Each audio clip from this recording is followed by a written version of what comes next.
ಕಾಂಗ್ರೆಸ್ ಕಾರ್ಯಕರ್ತರಿಗೆ ಧೈರ್ಯ ಇದ್ದರೆ ಹೊಸೂರಿನ 3 ವಾರ್ಡ್ಗಳ ಪೈಕಿ ಒಂದರಲ್ಲಿ ಜನರಲ್ ಕ್ಯಾಟಗರಿ ತಂದು ಗೆಲ್ಲಲಿ ಎಂದು ಸಿದ್ದಾಪುರ ಪಟ್ಟಣ ಪಂಚಾಯತ್ ಮಾಜಿ ಸದಸ್ಯ ಹಾಗೂ ಬಿಜೆಪಿ ಜಿಲ್ಲಾ ವಿಶೇಷ ಆಹ್ವಾನಿತ ಮಾರುತಿ ನಾಯ್ಕ ಹೊಸೂರ್ ಅವರು ಸವಾಲು ಹಾಕಿದ್ದಾರೆ. ಅವರು ಸಿದ್ದಾಪುರದಲ್ಲಿ ಸೋಮವಾರ ಸುದ್ದಿಗೋಷ್ಠಿಯನ್ನು ನಡೆಸಿ ಮಾತನಾಡಿ, ಶಾಸಕ ಭೀಮಣ್ಣ ನಾಯ್ಕರವರು ನಮ್ಮ ವಾರ್ಡ್ಗೆ ಬಂದಾಗ ನಾನು ಅವರಿಗೆ ಗೌರವಿಸಿದ್ದೆ. ಅದನ್ನೇ ಕಾಂಗ್ರೆಸ್ ಕಾರ್ಯಕರ್ತರು ಸೋಷಿಯಲ್ ಮೀಡಿಯಾದಲ್ಲಿ ಹಾಕಿಕೊಂಡು ವೈರಲ್ ಮಾಡಿದ್ದರು.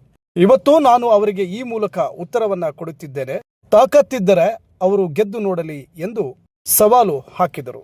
ಜನಪ್ರತಿನಿಧಿಗಳು ಅಥವಾ ಶಾಸಕರು ಯಾವುದೇ ಒಂದು ಪಕ್ಷಕ್ಕೆ ಸೀಮಿತ ಆಗಿಲ್ಲ ಎನ್ನುವುದನ್ನ ಕಾಂಗ್ರೆಸ್ ಕಾರ್ಯಕರ್ತರು ತಿಳಿದುಕೊಳ್ಳಬೇಕು ಎಂದು ಕಿವಿಮಾತು ಹೇಳಿದರು. ನಂತರ ಸುದ್ದಿಗೋಷ್ಠಿಯಲ್ಲಿ ಪಟ್ಟಣ ಪಂಚಾಯತ್ನಲ್ಲಿ ನಡೆದ ರಸ್ತೆ ಅಗಲೀಕರಣದಲ್ಲಿ ಭೂಮಿ ಕಳೆದುಕೊಂಡವರಿಗೆ ಇದುವರೆಗೂ ಪರಿಹಾರ ಬಂದಿಲ್ಲ, ಕೂಡಲೇ ಪರಿಹಾರವನ್ನು ಒದಗಿಸಬೇಕು ಎಂದು ಆಗ್ರಹಿಸಿದರು. ಮತ್ತು ಪಟ್ಟಣ ಪಂಚಾಯತ್ ವ್ಯಾಪ್ತಿಯಲ್ಲಿ ಹಲವಾರು ಕಾಮಗಾರಿಗಳಿಗೆ ಅನುದಾನ ಬಂದರೂ ಕೂಡ ಕಾಮಗಾರಿ ನಡೆಸದೆ ವಿಳಂಬ ಮಾಡುತ್ತಿದ್ದಾರೆ ಎಂದು ಆರೋಪ ಮಾಡಿದರು.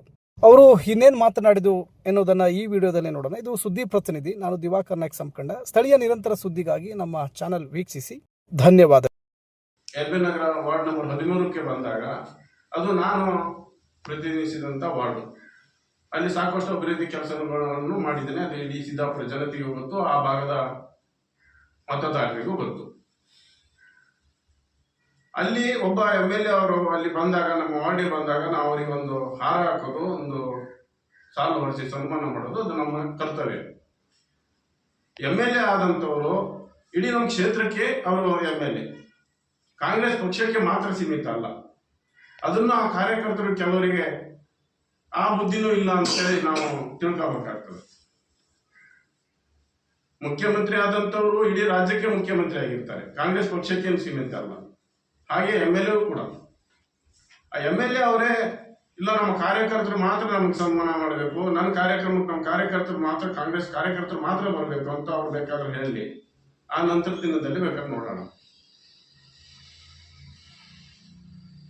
ಅಷ್ಟೇ ಅಲ್ಲದೆ ಅವರು ಸೋಷಿಯಲ್ ಮೀಡಿಯಾ ಅವರು ಸ್ಟೇಟಸ್ ಅಲ್ಲಿ ಹಾಕೊಂಡಿದ್ದು, ಇವರು ಈ ರೀತಿಯ ಎಲ್ಲ ರಾಜಕಾರಣ ಮಾಡ್ತಾರೆ, ಮುಂದಿನ ದಿನದಲ್ಲಿ ಇವರಿಗೆ ತಕ್ಕ ಪಾಠ ಕಲಿಸ್ತೀವಿ, ಮುಂದಿನ ದಿನದಲ್ಲಿ ಇವರು ಚುನಾವಣೆ ಬಂದಾಗ ಇವರಿಗೆ ತಕ್ಕ ಉತ್ತರ ನೀಡ್ತಾರೆ ಅಂತೇಳಿ ಅವರು ಹಾಕೊಂಡಿದ್ರು. ಇದನ್ನು ನಾನು ಸ್ವಾಗತಿಸ್ತೀನಿ. ಯಾಕಂತಂದ್ರೆ ಅವರಿಗೆ ಪಟ್ಟಣದಲ್ಲಿ ಅಭಿವೃದ್ಧಿ ಮಾಡೀವಿ, ಅವ್ರ ಸರ್ಕಾರ ಬಂದ ನಂತರ ಅಭಿವೃದ್ಧಿ ಆಗಿದೆ, MLA ಅವರು ಅಭಿವೃದ್ಧಿ ಮಾಡಿದ್ದಾರೆ ಅನ್ನೋ ಒಂದು ಸರ್ಕಾರದಿಂದ MLA ಇಂದ ಅಭಿವೃದ್ಧಿ ಆಗಿದೆ ಅನ್ನೋ ಇಚ್ಛೆ ಅವ್ರಿಗೆ ಏನಾದ್ರು ಧೈರ್ಯ ಇದ್ರೆ, ಅವರು ಪಟ್ಟಣ ಪಂಚಾಯತಿಯಲ್ಲಿ ಹೊಸೂರಲ್ಲಿ 3 ವಾರ್ಡ್ ಇದೆ. 3 ವಾರ್ಡಲ್ಲಿ ಯಾವ್ದಾದ್ರು ಒಂದು ವಾರ್ಡಿಗಾದ್ರು ಜನರಲ್ ತಂದ್ಕೊಂಡು ಅವರು ಅಲ್ಲಿ ಸ್ಪರ್ಧೆ ಮಾಡಿ ಗೆದ್ದು ಬರಲಿ, ಆಗ ಇವರು ಧೈರ್ಯ ಮೆಚ್ಚಾಗ್ತದೆ. ಇವರು ಸುಮ್ಮನೆ ಈಗ ಆ ಸ್ಟೇಟಸ್ ಅಲ್ಲಿ ಹಾಕೊಂಡು ಇರೋ ವಿಷಯ ಅಲ್ಲದೆ ಬೇರೆ ಬೇರೆ ವಿಷಯ ಹಾಕೊಂಡು ಇದು ನ್ಯಾಚಿಕೆಗೇಡಿನ ಸಂಗತಿ. ಇವ್ರಿಗೇನು ಮಾನ ಮರ್ಯಾದೆ ಮತ್ತೊಂದು ಇದ್ರೆ ಇವರು ಅಲ್ಲಿ ಜನರಲ್ ಒಂದು ವಾರ್ಡಲ್ಲಿ ತಂದ್ಕೊಂಡು ಮುಂದೆ ಸ್ಪರ್ಧೆ ಮಾಡಲಿ, ಆಗ ನಾನು ಹೇಳ್ತೀನಿ. ಹಾಗೆ ಎರಡನೇ ವಿಷಯದ ಬಗ್ಗೆ ನಾವು ಈಗಾಗಲೇ ಹೇಳಿದಾಗೆ ರಸ್ತೆ ಅಗಲೀಕರಣ ಆಗಿ 3 ವರ್ಷ 9 ಕೋಟಿ ರೂಪಾಯಿ ರಸ್ತೆ ಕಾಮಗಾರಿ ನಂತರದಲ್ಲಿ ಹೊಸ ಸರ್ಕಾರ ಬಂದ ನಂತರ ನಡೆದಿದೆ. ಪರಿಹಾರ ಹಣ ಇನ್ನೂವರೆಗೂ ಬಂದಿಲ್ಲ. 62 ಕುಟುಂಬಗಳು, ಈ ಕುಟುಂಬಗಳಿಗೆ ಪರಿಹಾರ ನೀಡಬೇಕಾಗಿದೆ. 2,75,00,000 ರೂಪಾಯಿ ಪರಿಹಾರ ಬರೋದಿದೆ. ಇನ್ನೂವರೆಗೂ ಪರಿಹಾರ ಹಣ ಘೋಷಣೆ ಆಗಿಲ್ಲ. ಈ ಸರ್ಕಾರದಲ್ಲಿ ಏನು ದುಡ್ಡಿಲ್ವೋ ಅಥವಾ MLA ಅವರಿಗೆ ಆ ಹಣ ಮಂಜೂರಿ ಮಾಡಿಸಿ ಬರೋ ಇಚ್ಛೆ ಇಲ್ವೋ ಯಾವುದೂ ಗೊತ್ತಾಗ್ತಾ ಇಲ್ಲ. ಇವರು ಮೊದಲು MLA ಆಗೋಕ್ಕಿಂತ ಪೂರ್ವದಲ್ಲಿ ಸಿರ್ಸೆಯಲ್ಲಿ ಇದೇ ಡಬಲ್ ರಸ್ತೆ ಆಗಿ ಲೈಟ್ ಆದಾಗ ಆಗ ಒಂದು ಹಾಸ್ಯಾಸ್ಪದವಾಗಿ ಮಾತಾಡಿದ್ರು. ಮಿನಿ ಲೈಟು ಇದೇನು ದೊಡ್ಡದಲ್ಲ, ಮಿನಿ ಲೈಟು ಅಂದಿದ್ರು. ನಮ್ಮ ವಿನಾಯಕ ಸೌಹಾರ್ದದಿಂದ ಈಗ ಜೋಗರ್ ಕುಮಟಾ ರೋಡ್ ಕ್ರಾಸ್ ವರೆಗೆ ಆಯ್ತು ರಸ್ತೆ, ಅದಕ್ಕೆ ಲೈಟಿಂಗು ಕೂಡ ಮಂಜೂರಿ ಆಗಿತ್ತು. ನನ್ಗೆ ಗೊತ್ತಿರ್ತಾ 9 ಕೋಟಿ ರೂಪಾಯಿ ಲೈಟಿಂಗು ಇತ್ತು. ಆದ್ರೆ ಆ ಲೈಟಿಂಗ್ ಮಾಡಲೇ ಇಲ್ಲ. ಆ ಜಾಗದಲ್ಲಿ ಕಾಂಕ್ರೀಟ್ ಹಾಕಿದ್ದಾರೆ. ನಮಗೆ ಬೇರೆ ಲೈಟ್ ಬೇಡ ಇತ್ತು ಸ್ವಾಮಿ, ಮಿನಿ ಲೈಟ್ ಹಾಕಿದ್ರು ಸಾಕಿತ್ತು. ಈಗಿರೋಂಥ ಲೈಟ್ಗಳು ಕೂಡ ನೀವು ಈಗ ಸಾಯಂಕಾಲ 6 ಗಂಟೆ 7 ಗಂಟೆ ನಂತರ ಓಡಾಡಿದ್ರೆ ಗೊತ್ತಾಗ್ತದೆ. ಅದರಲ್ಲಿ ಅರ್ಧಕ್ಕರ್ಧ 50% ಲೈಟೇ ಇಲ್ಲ, ಹೋಗಿದೆ. ಅದನ್ನು ಕೂಡ ಇವ್ರ ಹತ್ರ ಸರಿ ಮಾಡ್ಲಿಕ್ಕೆ ಆಗ್ತಿಲ್ಲ, ಹೊಸ ಲೈಟ್ ಹಾಕ್ಲಿಕ್ಕೆ ಆಗ್ತಾ ಇಲ್ಲ. ಈ ರೀತಿಯ ಸರ್ಕಾರ ಈ ರೀತಿ ಬೇಜವಾಬ್ದಾರಿ ವರ್ತನೆಯನ್ನು ತೋರಿಸ್ತಾ ನಮ್ಮ ಕೆಲವು ವರ್ಕ್ಗಳು ಟೆಂಡರ್ ಆಗಿದೆ. ಉದಾಹರಣೆಗೆ ನಮ್ಮ jogger road circle, Kumta road jogger circle ಅಲ್ಲಿ ಒಂದು ಬಸ್ ಸ್ಟ್ಯಾಂಡ್ ಮಂಜೂರಿ ಆಗಿದೆ. ಅದು ಕಳೆದ 4 ವರ್ಷದ ಹಿಂದೆ ಅದು ಬಸ್ ಸ್ಟ್ಯಾಂಡ್ ಮಂಜೂರಿ ಆಗಿತ್ತು ನಗರೋತ್ಥಾನದಲ್ಲಿ. ನಂತರದಲ್ಲಿ ಹೊಸ ಸರ್ಕಾರ ಬಂದ ನಂತರ ಕೆಲವು ಕಾಮಗಾರಿಗಳನ್ನು ಚೇಂಜ್ ಮಾಡಿದ್ರು, ಬಸ್ ಸ್ಟ್ಯಾಂಡ್ ಮತ್ತೆ ರೀಟೆಂಡರ್ ಮಾಡಿದ್ರು. ಬಸವರಾಜ್ ಅಂತೇಳಿ ಅವರು ಮುಂಡಗೋಡವರಿಗೆ ಟೆಂಡರ್ ಆಗಿದೆ. ಅವನಿಗೆ ವರ್ಕ್ ಆರ್ಡರ್ ಕೊಟ್ಟೆ, ಇಲ್ಲಿದೆ, ಅವನಿಗೆ ವರ್ಕ್ ಆರ್ಡರ್ ಕೊಟ್ಟೆ 1 ವರ್ಷ ಆಯ್ತು. ಬಸ್ ಸ್ಟ್ಯಾಂಡ್ ಬಿಚ್ಚಿ 1 ವರ್ಷ ಆಯ್ತು. ಈ ಬೇಸಿಗೆಯಲ್ಲಿ ಪ್ರಯಾಣಿಕರು ಅಲ್ಲಿ ನಿಲ್ಲಕ್ಕೆ ಆಗದೆ ಬಹಳ ಹಿಂಸೆ ಪಡ್ತಿದ್ರು. ಮೊನ್ನೆ ಒಂದು ವಾರದ ಹಿಂದೆ ವಿಪರೀತ ಬಿಸಿಲಿತ್ತು. ಒಂದು ತುಂಬ ಗರ್ಭಿಣಿಯನ್ನು ಕರ್ಕೊಂಡು ಒಂದು ಬಸ್ಸಿಗೆ ಅಲ್ಲಿ ಕೂತ್ಕೊಂಡಿದ್ದಾರೆ. ಅವ್ರು ಕಟ್ಟೆ ಮೇಲೆ ಕೂಡಿಸಿ ಪಕ್ಕಕ್ಕೊಬ್ಬರು ಛತ್ರಿ ಹಿಡ್ಕೊಂಡು ಕೂಡಿಸಿದ್ದಾರೆ. ಆ ನಮೂನೆ ಪರಿಸ್ಥಿತಿ ಆಗಿದೆ. ಅವರು ಬಸ್ ಸ್ಟ್ಯಾಂಡ್ ತೆಗಿಲಿಲ್ಲ, ಹಳೆ ಬಸ್ ಸ್ಟ್ಯಾಂಡ್ ಇದ್ದಿದ್ರು. ಈ ವರ್ಷದ ಮಳೆಗಾಲ ಅದು ಕಳೀತಿತ್ತು. ಈಗ ಬಸ್ ಸ್ಟ್ಯಾಂಡ್ ಕೂಡ ಅವರು ಕಂಡಕ್ಟರ್ ನಾವು ಸಂಪರ್ಕ ಮಾಡಿದಾಗ ಏನು ವಿಳಂಬ ಆಗ್ತಿದ್ದಿಲ್ಲ, ಯಾಕೆ ಕೆಲಸ ಮಾಡಲ್ಲ ಅಂತ ಕೇಳಿದಾಗ ನಾನು ಸಾಕಷ್ಟು ಕೆಲಸ ಈಗಾಗಲೇ ಮಾಡಿದ್ದಿದೆ, ಅದಕ್ಕೆ ಹಣ ಬಂದಿಲ್ಲ, ಇದನ್ನು ನಾನು ಮತ್ತೆ ದುಡ್ಡು ತಂಡ ಹಾಕಿ ವರ್ಕ್ ಮಾಡಿದರೆ ಮತ್ತೆ ನಾ ಏನು ಮಾಡಬೇಕು, ನನ್ನ ಪರಿಸ್ಥಿತಿನ ಸ್ವಲ್ಪ ಅರ್ಥ ಮಾಡ್ಕೊಳ್ರಿ ಅಂತಾನೆ.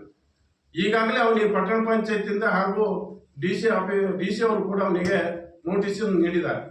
ಆದರೂ ಅವನು ಕೆಲಸ ಮಾಡ್ತಾ ಇಲ್ಲ ಅಂದರೆ ಈ ಸರ್ಕಾರದಲ್ಲಿ ಹಣ ಇಲ್ಲ ಅಂತಲೇ ಅರ್ಥ, ಅವನು ಹೇಳೋ ಪ್ರಕಾರ. ಅದೇ ರೀತಿ ನನಗೆ ಗೊತ್ತಿರ್ತ ಹೊಸೂರು ಎಲ್ ಬಿ ನಗರದಲ್ಲಿ ನಾನು 15ನೇ ಹಣಕಾಸಿನಲ್ಲಿ ಒಂದು ವರ್ಕ್ ಹಾಕಿದ್ದೆ. ಗಟಾರ ಮಹಾಲಯರ ಮನೆ ಹಿಂದ್ಗಡೆ ಅಂಗನವಾಡಿ ಎದುರಿಗೆ ಒಂದು ಗಟಾರ, ಮಡಿವಾಳಕೆರೆಯಲ್ಲಿ ಒಂದು ಗಟಾರ ಹಾಕಿದ್ದೆ. ಅದು ಕೂಡ ಒಬ್ಬರಿಗೆ ನಮ್ಮದು ವಾಲ್ಮೀಕಿ ಅವರಿಗೆ ಬೆಳಿಗ್ಗೆ ಅವರಿಗೆ ಟೆಂಡರ್ ಆಗಿದೆ. ಅವರು ಕೂಡ ಆ ಕೆಲಸನೂ ಮಾಡ್ತಾ ಇಲ್ಲ. ಅವ್ರನ್ನ ಕೇಳಿದ್ರು ಇದೇ ಉತ್ತರ ಹೇಳ್ತಾ ಇದ್ದಾರೆ, ಹಣ ಇಲ್ಲ, ನಾನು ಹೇಗೆ ಮಾಡೋದು, ಆ ಹೆಡ್ಡಲ್ಲಿ ಹಣನೇ ಇಲ್ಲ, ನಾವೀಗ ಕೆಲಸ ಹೇಗೆ ಮಾಡೋದು ಅಂತ ಇದ್ದಾರೆ.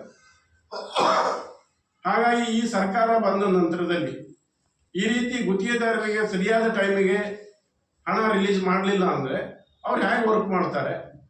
ಯಾಕೆ ಸುಮ್ಮನೆ ನೀವು ಟೆಂಡರ್ ಕರೆದು ಜನರಿಗೆ ನಾವು ಆಶ್ವಾಸನೆ ಕೊಟ್ಟು ವರ್ಕ್ ಆಗ್ತದೆ ಮತ್ತೊಂದು ಆಗ್ತದೆ ಅಂತ ಹೇಳಬೇಕಾಗ್ತದೆ. ಹೇಳಿದ ನಂತರದಲ್ಲಿ ಈ ರೀತಿಯ ಕೆಲಸಗಳು ಆಗಲಿಲ್ಲ ಅಂದರೆ ಇವರು ಸರ್ಕಾರ ಕುಕ್ಕು ಸರ್ಕಾರ ಆಗ್ತದೆ ಅಂತ ಹೇಳಿ ಈ ಸಂದರ್ಭದಲ್ಲಿ ಹೇಳ್ತೀನಿ. ಹಾಗೆಯೇ ಈ ಬಸ್ ಸ್ಟ್ಯಾಂಡಿನ ವಿಚಾರದಾಗಲಿ ಹೊಸೂರು ಕ್ರಾಸ್ ಆಗಿರೋದು, ನಮ್ಮ ಗಣೇಶ್ ಭಟ್ರು ಇಲ್ಲೇ ಇದ್ದಾರೆ.